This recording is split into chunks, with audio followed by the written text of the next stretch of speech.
So the question is not, do they deserve forgiveness? Because that's usually the question we ask, but the question we need to be asking is, do I deserve peace? Because forgiveness is not about freeing the other person.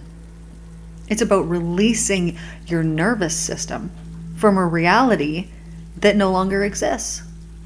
What happens when we feel the need to have an apology, or we're waiting for the other person to take accountability or to get some kind of recognition or even a feeling of remorse, what we are saying to our nervous system is that our power is outside of us and that we can't do anything about it. We're waiting on somebody else to take action, to do something, and then we can do a certain thing.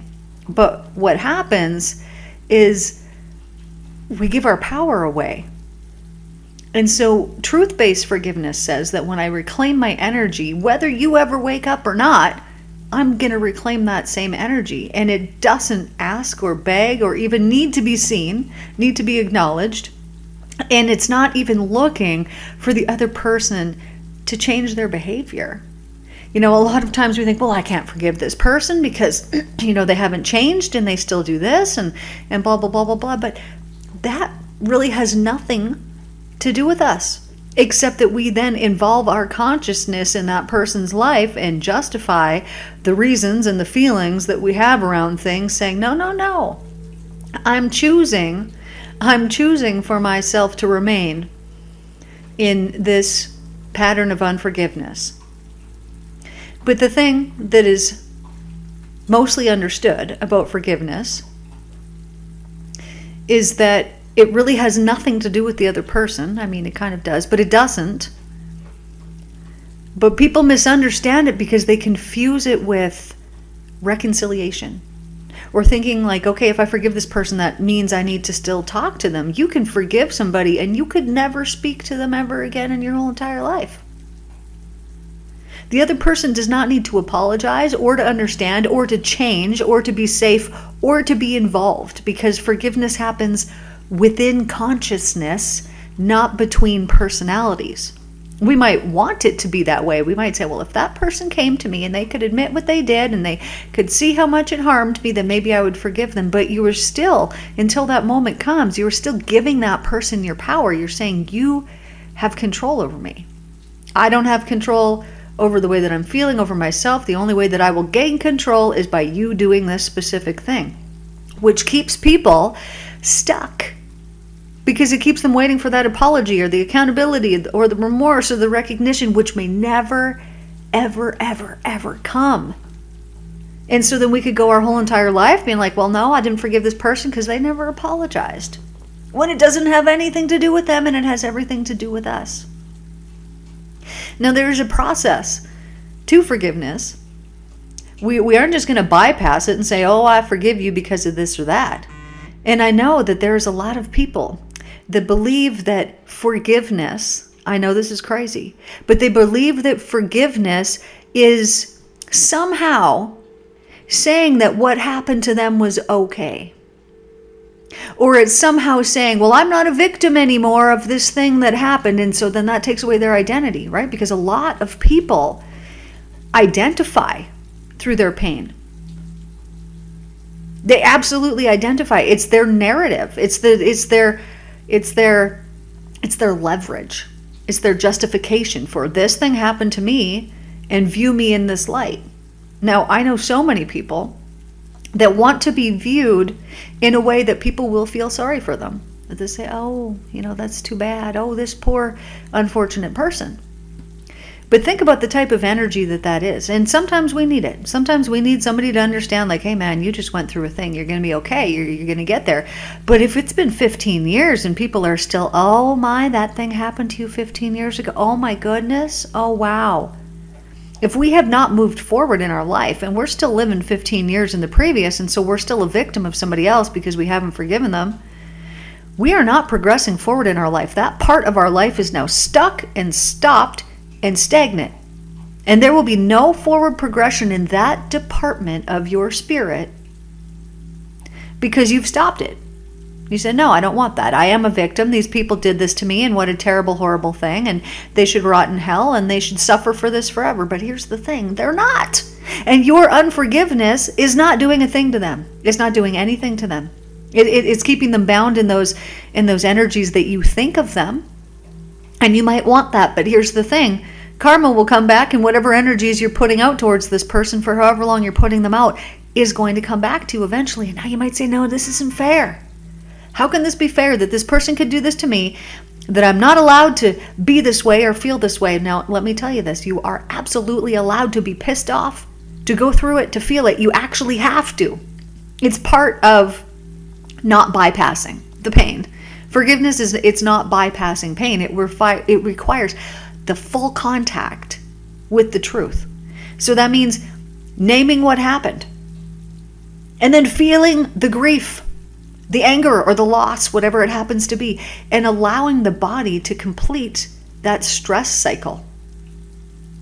Letting the illusion die.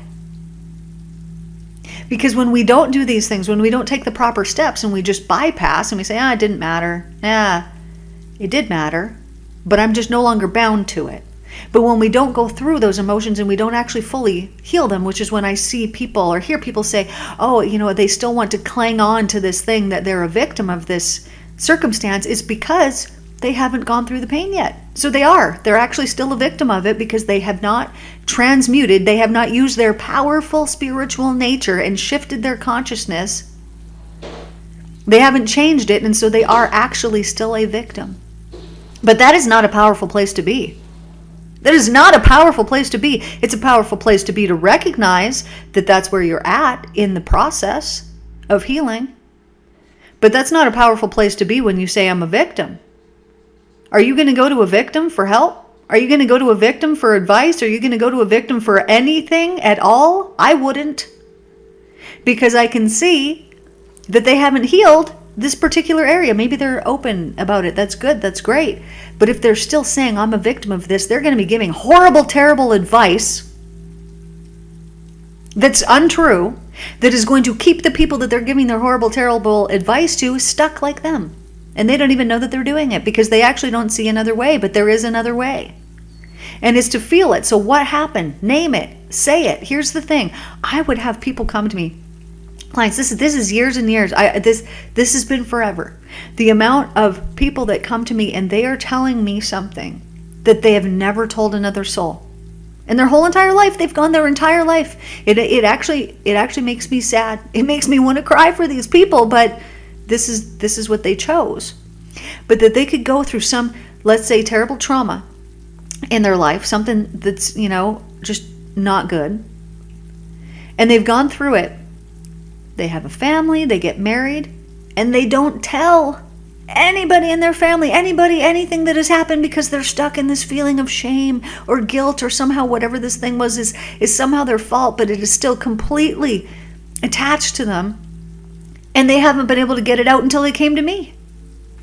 So they could have been suffering with this, 30, 40, 50, 60, 70, 80, 90 years. And they have not told one soul because they feel so much shame over this thing that has happened. But what happens when they came to me? Well, now they've named it. They've got it out of their energy system, because as long as you have this trauma and it is still in you, because you haven't healed it, meaning it's still in your energy system, as long as it is still present, then it's because it hasn't been healed. As soon as it's healed, it's gone, man. It's actually out of your energy system because you've taken away the charge that was keeping it charged up. But what needs to happen is we need to name this thing, what it is that's happened, abuse, this, that, whatever it was, and then feel the feeling around it. Now, here's where it kind of gets tricky. I don't know if you can hear my dogs throwing around a bone in the other room, but anyways, that's what that banging is, if you can hear that. Here's where this gets tricky, because the feeling, which could be like grief or anger or loss or whatever it happens to be, if we have not felt it, it will be stuck in our energy system. Now, you might say, oh, these horrible things have happened, but you know what? I don't cry about it. I don't feel any certain way.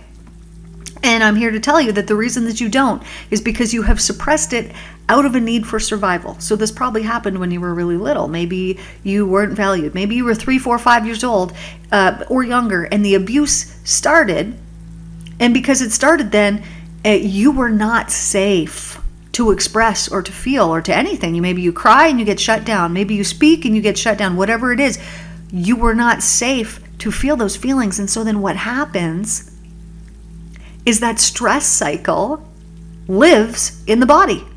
100%. And then you will maybe be 70, 80, 90 years old and you have never felt safe a day in your life because your nervous system is all screwy because it's trapped the stress within it because you haven't been able to feel it. Now, here's the thing. How do you feel it? I was there. I had suppressed my feelings. And so if somebody asked how I was, I said, oh, I'm just good. And I was always just, good. Wasn't amazing, wasn't not good, was just, I'm just good. Just a regular straight line all the time. But what I understood through my healing process, which has been years and years and years, I really started about pretty in depth about 11 years ago of like, no, I'm doing regular hypnotherapy sessions. I am cleaning my mind of all this stuff. I'm healing all these things. But what happened to me was I then began to feel feelings. And they were not good, man. I'm telling you. It was like, okay, so I'm actually upset for the first time in my life. Oh, I'm feeling worried for the first time in my life. Oh, I'm feeling this. I'm feeling all these things. And I was thinking, what a horrible thing I've done. Why would I do this? So why would I want to heal these things to now have to feel these things, which is part of the process of healing them, but to feel them and to have these emotions? And it was like, oh, what a mistake I made. But it was not a mistake at all. It was the most wonderful gift. So if you're there and you feel like you don't have any emotions, this is purely because you've been running on survival. So I guarantee you don't feel safe, do you? Safety is not living in your body, and you need it to be there. It needs to be there. And so how you do that is going in and just start by naming what happened. Okay, I was abused. I was neglected. I was this, I was that, whatever it was. And then you're going to write those things out, write them out. This is the work that you do. Write it out and then just label an emotion, if you're not feeling any, that might be attached to that. That could possibly be attached to that. And here's the thing, when you're writing is subconscious. So whatever is coming out of your hand, and you will feel like you're guessing, but that's totally cool because you're actually not. Your subconscious mind is going to write the truth out from your hand. But let's say, okay, I'm naming the abuse. So I'm writing abused, neglected, embarrassed. Okay, I'm writing these things down. Okay, so how would that abuse make me feel? Well, maybe it would make me feel pretty worthless.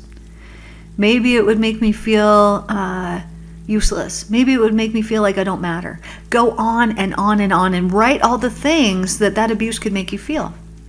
Then go on to neglected. Well, how does it feel to be neglected? Well, once again, it makes me feel like I don't matter, like I'm obviously not good enough. Blah, blah, blah, blah, blah. Fill it out. How did being embarrassed make me feel? Well, now it made me not want to be out in social situations. It made me on edge, feeling like that could happen at any moment. Write it out. Get it out of you. Because it's in you and it needs to get out of you so that it's actually not in your energy system anymore. So now you've written it out. Okay, so now we're going to go to abuse. Well, how does that feel? Well, not good enough. Okay, well, you're going to take yourself into a state, into a theta state, and you're going to let yourself feel these emotions that are present. Just let yourself feel them. So if there's anger that is there, breathe and feel it and just keep letting yourself feel it and feel it and feel it and feel it until it just dissipates, because your mind will get sick of doing this. And at some point it will just stop, but it might take several times. So you might, here's a technique that you could use. You could just imagine that feeling that you have, that you're blowing it out into a balloon. And that balloon's never going to pop. It could get so stretchy it'll never pop. And so then you're just visualizing this. And so then once you felt all that anger, maybe it's the anger. Once you felt all of that, okay, can you bring that feeling up again? Oh, you can. Okay, let's do it again. And keep doing it until you can't bring that feeling up again. Because there will be so many times that I'm working with a client, they're telling me their story. I'm listening. I'm probably taking notes. Then we start their session and maybe we start it with EFT, with tapping, something like this. And so then we go through a round of tapping and they say to me, how did you know this? And they literally just told me their story, but maybe I was reading between the lines. But sometimes we have this story in our head, and when it actually comes out, and then we hear it repeated back, it shifts it, it changes it, it automatically changes it because it was hiding inside of us. It was hiding in our energy system. And now that we've let it out, things look a little bit different when you bring them to light. They look very different. When you're looking at something and you're in a dark room, and then you turn on the light, it looks so different, right? You see the details. Maybe you didn't even see the right color. Maybe it wasn't even the right shape. Maybe you didn't even know what it was that you were looking at it because it was so dark. But all it took was bringing that thing into the light, meaning getting it from the inside of your mind, out of your mouth, so that somebody can relay it back to you and say what you basically just said to them, but in a different way. And the perspective can totally change. And I will have people that will do an EFT session before we even do it, and we've resolved things for them in 10 minutes. It's like we don't even need to do the session anymore because what was inside now came outside, and there's a completely different perspective around it. And so the situation doesn't feel the same. It doesn't look the same. They don't think the same about it within like 10 minutes, sometimes not even that long, to feel this energetic shift. This is all about getting what's inside of us that is stuck out. Because as long as it remains within us stuck, we will be stuck in these certain areas of our life. We will be living in the stagnant energy that we are. And we don't even know that we're stagnant energy, man. We're just us. And so we're walking around and we got all these unhealed wounds, these unhealed things. Go check out the childhood wound quiz down below. But we'll have all these things that are stuck within us and we don't even know, and we just think it's us because our ego identifies with, this is who I am. But it's not. It's something that has happened. But we will glam on, we will hold on to these things that have happened to us and make ourselves such a victim of them that is our storyline. This becomes who we are, and then there is no progressing. There's no moving forward beyond that. And if we don't move forward beyond that, there's not going to be any growth. And then what happens? Well, you've got to come back here again and again and again, just like all of us do. We come back here again and again and again. But we don't have to come and learn the same lessons every time if we learn them. If we learn them the first time. And I know that forgiveness is a hard one, and I'm not saying that it's not. Man, it took me years. It took me years and years and years and years and years and years and years to even want to forgive in the first place. Then from the point that I wanted to, it still took me years and years. I'm doing the techniques, I'm doing the things. I'm like, okay, I get into hypnosis about 10 years ago, and I'm thinking, okay, I'm going to work on, forgiving my father. And so what do? Well, I start working with these techniques and this or that. And it's like, man, it is hard when you are so angry and you are so resentful and you have an expectation, you have a story in your mind of this is the way I wanted it to go and it didn't go that way.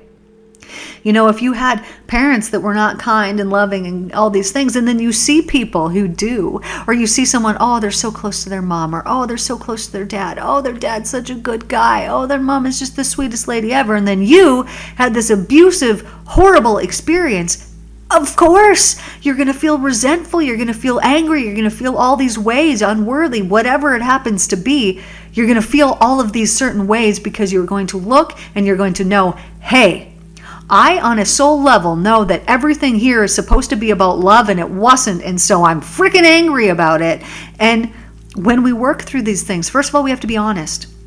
I've seen a lot of people who had, maybe their childhood wasn't terrible, maybe it wasn't great, but they have this underlying resentment, but they won't speak about it. They will say to me, well, my parents did the best they could. Well, I can't, fault them. They did this and that, but, they tried their best and, they love me. And all that I'm hearing is I have extreme damage from the way that I was raised, but I don't want to acknowledge it because then I'm going to put shame on my parents, and I'm supposed to love my parents. Even though I'm kind of pissed off at my parents, I don't want to be. Pretty accurate. But here's the thing, when we don't admit what has really gone on and that we are actually mad at our parents and that we wish that they would have loved us better and we wish that it could have been this way, when we can be honest, truthful, when we can let these things out, then they're no longer energetically charged in our body. They're no longer stagnant, stale, old energy.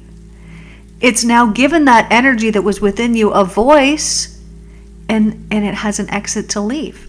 Just think about every time you speak, words are leaving your mouth. And so sometimes when you speak, you can speak these things out of you.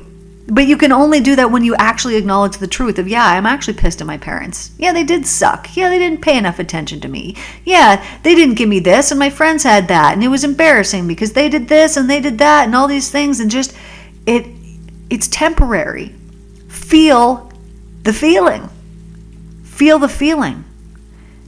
Because as you feel that feeling, whatever it happens to be, it is allowing your body to know, oh, the cycle is complete. Oh, I'm not in that. I know that that was 40 years ago. But when you think back, it can put you in that exact same state that you were in back then, right? And so then all of a sudden it's not 40 years ago, it's right now. And your body doesn't know that it's not right now. It just knows what you're feeling. So when you think back to those memories and you're resentful and you're pissed and it's like it's happening again right now, but it's not. It happened way back then, and the only thing that we can do is recognize and acknowledge, yeah, it mattered. That mattered. But I'm no longer bound to it. Forgiveness releases energetic attachment. And so as we heal it, it can feel like death before it feels like freedom. I know, I'm just making this sound so alluring. Oh, I just want to forgive so much. But it really can. It can actually feel like death because when you forgive, the ego loses its narrative and its leverage and its justification. And so it feels like it's losing this privileged place that it has.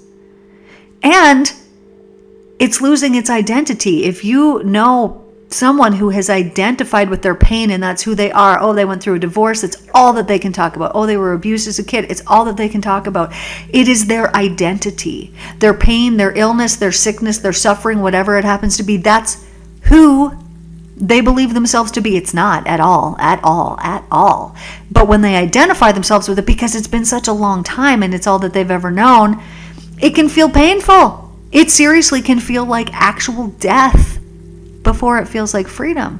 Because, okay, well, now that I can't talk about me being a victim to this or me being a victim to that, who even am I? And then you got to go through this whole process of figuring out who you are without that pain. Well, who you are without that pain is a glorious, shining, beautiful soul that is lightweight and filled with light and filled with just beautiful, wonderful things. I think the process of actually forgiving is such a long process, and it needs to be, because if it's not, there's probably been some spiritual bypassing that's been going on. But I think it's so necessary and so needed, and it's the number one thing on the spiritual path that's going to progress you, because it's probably the most difficult thing that you could do. And we know from any time that we do something really difficult, man, the rewards can be so wonderful and so great. But as long as we have unforgiveness within us, there is going to be issues. And this is nervous system issues. There could be muscle tension, suppressed rage, frozen grief, or chronic vigilance. But the moment that the body realizes, and this is going through deep forgiveness work, as soon as it realizes that the threat is no longer here, peace can follow real forgiveness. If you do not have peace after you have forgiven, it has not been real forgiveness, and there's just more to do. I know, it sucks. It feels like it could be endless. It was truly me seeing past lives that helped me with this whole process of forgiveness, because I understood it on a spiritual level, not just a material. We're living here in the world, and I'm just so present here in the world, living, that I can't see outside of myself and can't see the spiritual nature to it. It was when I went in and saw a past life that I truly understood how, or I understood the importance of forgiveness, and that if we don't, we have to do it again. And so I thought, well, I don't want to have to come and have that person hurt me again so that I can forgive them again. Like, screw that. That's not happening. So then that set me on the path of, okay, this is not optional. I'm going to have to forgive this person. But deciding that you're going to forgive somebody and actually doing it is completely something different, right? We can decide we want $1 million, but you got to work for it to get the $1 million. This is the same. So when you decide, okay, well, I don't want to come back. I don't want to have to do this again with this person. I want to truly forgive them. Then the work has begun. And then you can do, like I said, these techniques, getting it out, speaking it, saying what has happened, and you don't need to talk to the other person. They don't need to have, and they could be dead. They don't need to have anything to do with this. Nothing at all, because it is all about you. And it's all about resolving things within you. And you know, the biggest thing to forgiveness that we realize when we come, through the process, when I'm working with people, is that the most forgiveness usually that needs to happen is self-forgiveness. Because we will be so pissed when we do forgive that we held on to this for such a long time. We'll be pissed at ourselves. We'll be so pissed that we allowed ill treatment from others. There's just all these things that we will be pissed about, but it's not at other people. It's about ourselves, because we realize, oh man, we should have had boundaries up. Oh, we should have done this. Oh, whatever. But it's about us. So I'll go back to the start of the question that we usually ask is, do they deserve forgiveness? But the question that we need to ask is, do I deserve peace? Because it's not about the other person deserving anything. They could be dead. It doesn't matter. You don't ever have to speak to that person ever again in your life. You never have to. It's not what they deserve. What do you deserve? Do you deserve to have peace in your life? If yes, then it comes with that. Here's how you know. If you think about that person and you're not pissed off, and if you think about that person and you think, oh, I hope that they gain some spiritual awareness in their life. I hope that that person wakes up and realizes what it is that they've done and that they stop doing it. When you can look at another person and you can have so much compassion and you want goodness for them, then you've gotten there. And so if you're not there yet, totally cool. I mean, like I said, it took me years and years and years and years and years. And this was just one person. It's not like, oh, I have 75 people to forgive and I just only got so much time. I can only get through 62 of them. It's not that. It was one particular there was many, but it's one particular person that I'm speaking about. And from the time that I decided, okay, I need to forgive this person, to the time that I forgave that person, it was years. And I was doing constant work. Like I said, I'm a hypnotherapist. I do this work with people all the time. We're doing the work together, and when we're doing it together, I'm doing it as well. Well, that person's sitting there forgiving that person. Well, I'm in state too. I got my own person in a chair, and I'm doing the same work with them. And it just takes time, because it is layers of spiritual awareness is the only thing that can bring forgiveness. It is layers of understanding just how connected we really are, and that everything is actually always happening for us. Like it actually is. And people will get pissed at that and they will say, how could that be? But it's because they don't have the spiritual insight or awareness. They don't have the depth. They're looking at this world as earthly, as surface level, as material, and it isn't. And as long as we continue to look at the world as this material earthly plane with all these earthly issues on it, and we don't view it from the spiritual lens, we will be suffering in some way, because we will not understand, even this too was a gift, even this too. And when we can understand that everything's a gift, then everything actually becomes a gift. And then the things that come into your life don't need to be the darkness wrapped up as a gift that eventually turns into light. No, you just get gifts of light after that when you understand how it works, because you've shifted your vibration and you're expecting different and you're believing different and you're thinking different and you're understanding different, and therefore different things happen in your world because you are the creator of them.